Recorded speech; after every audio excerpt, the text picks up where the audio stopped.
React, vamos falar aí, né, sobre o título da conspiração, teoria sobre atentado contra os Estados Unidos com Daniel Lopes.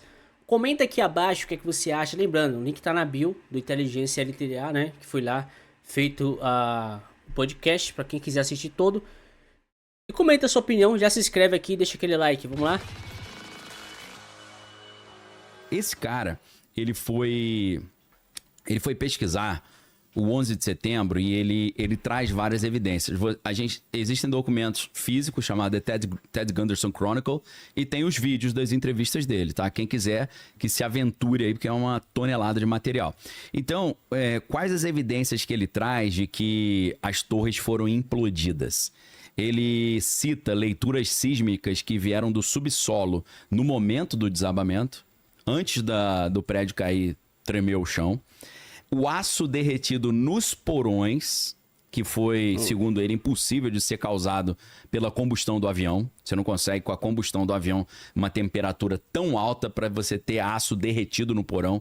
Recentemente, houve reportagens sobre especialistas, né, que mexem com demolição e aço. O cara falando, cara, para retorcer essas vigas de aço aqui dessa forma, tem que ser uma temperatura que combustível de avião não aguenta, né? E, como eu falei a vocês, os incêndios subterrâneos que duraram mais de 100 dias. Subterrâneo, pô, a parada foi lá em cima. Como é que o subsolo do prédio fica tanto tempo assim? Agora, a estranheza começa com o estudo do atentado de 1993, que foi o primeiro atentado, tá? Essa história, ela é uma história surreal, né? Por que ela é uma história surreal? Porque eu fico até meio irritado, deixa eu me acalmar aqui, deixa eu tomar água, que a gente ficou meio aborrecido aqui, peraí. Fica aborrecido com a preguiça das pessoas. O campeonato em ambiente simulado, que reúne traders experientes, iniciantes e até quem nunca tem operado. Com prêmio para...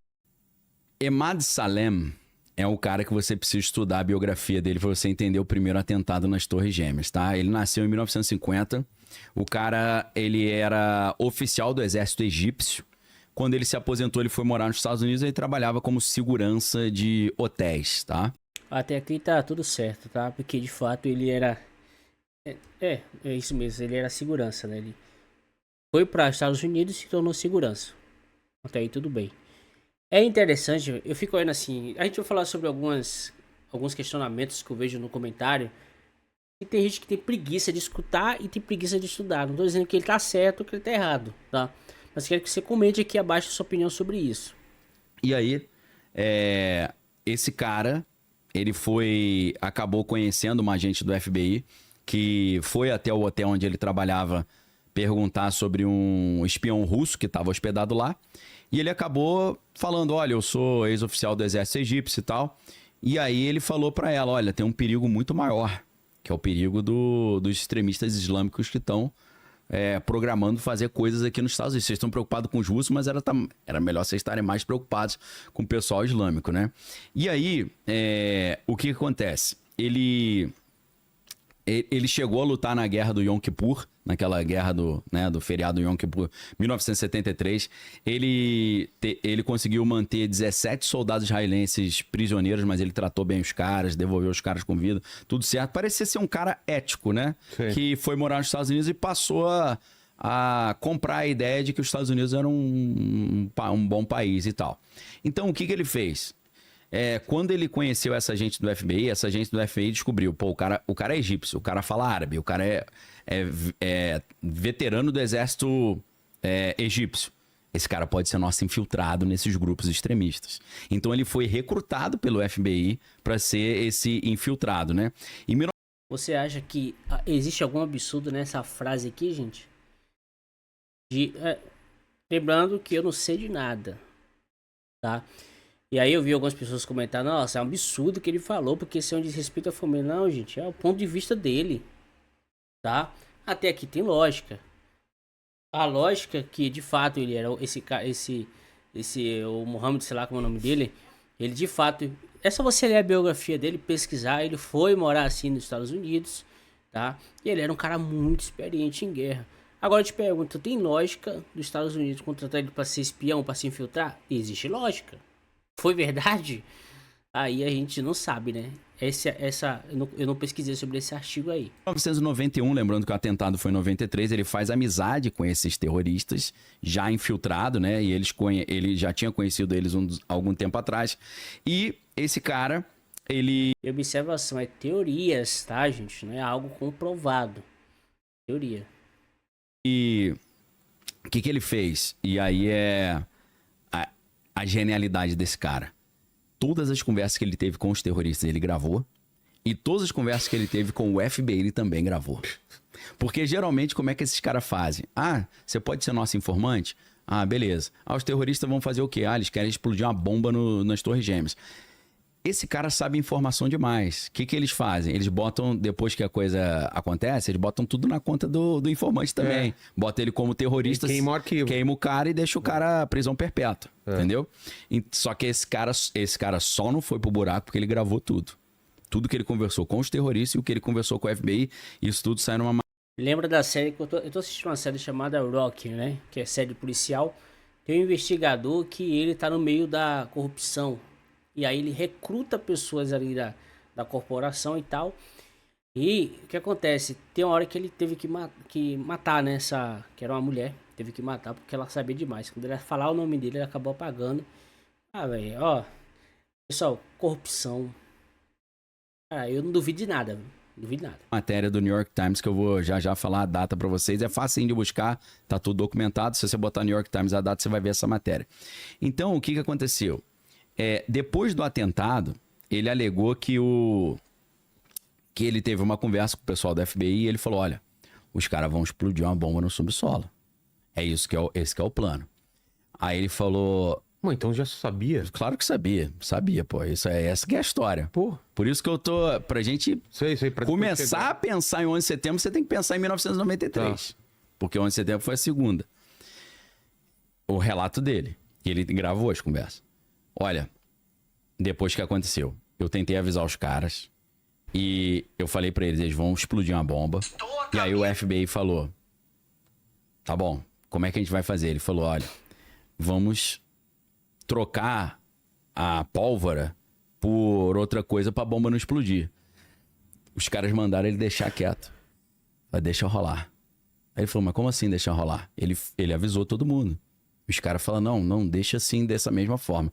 Inclusive, o Ted Gunderson diz que quem forneceu a bomba foi o FBI. Caramba. Lembrando, pessoal, Ted Gunderson falou isso, tá? Eu tava jogando bolinha de gude nessa época. É opinião, tá? Só porque a gente tem uma dificuldade de fazer a diferença entre quem narrou e quem tá sendo narrado. A opinião citada, a opinião falada, né? Então, o que acontece? Ele falou que foi quem? A opinião citada, a opinião, tá? Eu tava jogando bolinha de gude dessa mesma forma. Inclusive, o Ted Gunderson diz que quem forneceu a bomba foi o FBI. Caramba. Lembrando, pessoal, Ted Gunderson falou isso, tá? Eu tava jogando bolinha de gude nessa época. É opinião, tá? Só porque a gente tem uma dificuldade de fazer a diferença entre quem narrou e quem tá sendo narrado. A opinião citada, a opinião falada, né? Então, o que acontece? Ele acusou esses caras, porque ele falou, vamos entregar uma bomba com pólvora falsa, pra gente enganar os caras, né? Fazendo eles acreditarem que é um explosivo genuíno, mas não era. E aí, obviamente, quando ele fez essa acusação, todo mundo disse que era mentira e tal, mas aí o cara vem com as gravações. E as gravações fizeram com que ele não fosse pro buraco, mas também abafaram. Aqui, galera, eu pesquisei, porque assim, a gente tem que pesquisar, tá? É um assunto que eu não domino, algumas coisas eu estudei, mas aqui, ó, o Ted Gunderson, ele falou... Ele ficou conhecido por dar entrevista em palestra depois de sair da FBI, dizendo coisas como que o governo dos Estados Unidos escondia segredos, né? E que existia redes de satanismo, sequestro de crianças e conspiração. E que algumas tragédias tinham ligação com forças ocultas e operação secreta. Ou seja, o Ted, ele era de fato um agente da FBI. Ele saiu da FBI e deu várias declarações sobre isso. Aí eu te pergunto, você acredita nele? Aí você me pergunta, e você acredita nele? Eu vou duvidar. É a palavra dele. Eu nem duvido e nem acredito 100%. Mas ele falou. Então até aqui, o que ele tá falando é coerência, como ele falou. Foi a narrativa do Ted, não foi a narrativa dele. Então até aqui não tem nada de absurdo, tá? Nada, porque algumas pessoas têm preguiça de fato de estudar. A investigação não deu nada pra ninguém, tá certo? Então, esse caso já mostra que o negócio é estranho. É. Já é uma história de estranheza. E pra ninguém ficar à deriva, o nome do cara é Emad, E-M-A-D, Salem, tá? Emad Salem. Esse cara, você tem página do Wikipedia, tem biografia dele, tem vídeo, tem livro, tem tudo sobre a história desse cara. Então aqui é estranho porque o argumento é que havia um conhecimento prévio desse evento e houve um... Aparentemente, a FBI falou, deixa rolar. Deixa eu rolar. Por qual objetivo? O Ted Gunderson explica qual o objetivo. Desde os anos 80, o Congresso americano... Esse aí, cara? ó, O da frente ou de trás? o de trás é um outro cara que é um malucão que é cego. Ah, tá. Que é um outro... o de trás é barra pesada mesmo. Esse cara... o Ted Gunderson, ele diz... Desde os anos 80, eles estavam tentando aprovar nos Estados Unidos uma lei antiterrorismo. Uma lei antiterrorismo para quê? O objetivo, segundo Ted Gunderson, e tudo que eu tô falando aqui é segundo Ted Gunderson, era endurecer o regime nos Estados Unidos, acabar com essa ideia de land of the free, home of the brave, né? Terra dos livres e lá dos corajosos, e aumentar o controle estatal em cima da sociedade. Não Vigilância. Vigilância, né? Controle. Só que aí, o que acontece? O atentado do dia 6 de 1993 não matou 6 pessoas e feriu 1000. E não afetou a estrutura do Não prédio. gerou uma comoção nacional suficiente para haver aprovação dessa lei antiterrorista. Aí o que acontece, né? Segundo o Ted Gunderson, uma advogada até que era o Departamento de Justiça americano, ela chegou a falar, para aprovar isso aí vai ter que morrer mais gente. Existem esses relatos aí. Então, o Ted Gunderson, ele acabou se envolvendo com um cara chamado Michael Riconosciuto. Esse Michael Riconosciuto é uma figura fundamental para a gente estudar o 11 de setembro. Assim como o Emad Salem é fundamental para você estudar o outro. Esse cara, Michael James Riconosciuto, ele era, deixa eu contar rapidinho a história dele, um jovem, assim, gênio, um molequinho de 12 anos que fazia projetos, assim, de engenharia mirabolantes, né? Ele, aos 12 anos, o apelido dele era, né, o jornal lá, local, lá o Tacoma News Tribune, chamava ele de o Leonardo da Vinci moderno, por causa das invenções do moleque. O moleque, com 12 anos, ele criou uma rede telefônica dos amigos. Pô. A galera se comunicava numa linha exclusiva deles. O cara criou experimento de microfone subaquático, microfone que funcionava embaixo d'água. Ele dava aula de rádio para as pessoas, como criar um rádio, né? Não só criar o aparelho rádio, mas montar uma rádio. Isso tudo com 12 anos. Então o moleque é um gênio, né? Ele criou uma casa subaquática com televisão e tal. E o que acontece? Esse cara, ele foi trabalhando como engenheiro e tal. E em 1991 aconteceu uma situação. Uma empresa chamada Inslaw, ela criou um programa, um software chamado Promise. Só que ele, que desenvolveu esse software, ele botou nesse software uma backdoor. Tipo, esse aplicativo, esse programa, ele era muito usado para plataforma jurídica, de pesquisa de processo. E aqui, O Promise, promessa, né? o que acontece? Ele fez uma backdoor e o Departamento de Estado, Departamento de Justiça americano, o que eles fizeram? Eles pegaram esse aplicativo e saíram vendendo para vários países para poder espionar os países. Porque o aplicativo tinha uma porta de entrada para tu espionar. E aí a empresa, ela processou o governo americano falando, poxa, vocês pegaram meu aplicativo, saíram passando para todo mundo e eu não ganhei nada com isso. Como é que é isso? Aí, nesse processo, esse Michael Riconosciuto foi chamado para dar um depoimento a favor da empresa. Ele foi dar o depoimento... Na véspera do depoimento a favor da empresa, um cara que se apresentou como alguém do Departamento de Justiça, né, que é o Ministério da Justiça dos Estados Unidos, ligou para ele e falou, ó, se tu der esse depoimento e botar isso na boca do povo e falar que a gente tem um aplicativo que a gente passou para todos os nossos amigos, que a gente está espionando eles, vai ficar ruim pro teu lado. Aí ele chegou e falou, sai fora, não tem nada a ver com isso não. O que aconteceu? O cara deu o depoimento, falando que realmente tinha acontecido isso. Logo nos dias seguintes, ele foi preso pegou 20 anos por tráfico de droga. Pô, Os caras falaram, mas como assim tráfico de droga? Ele tinha uma empresa química que ele fazia... Era uma empresa de exploração mineral. Né? Ele produzia materiais para derreter rocha para achar pedra preciosa e tal. Aí os caras meteram fizeram uns flagrantes falsos lá, botaram um monte de droga na... Rapaz, e o pior, né, pessoal?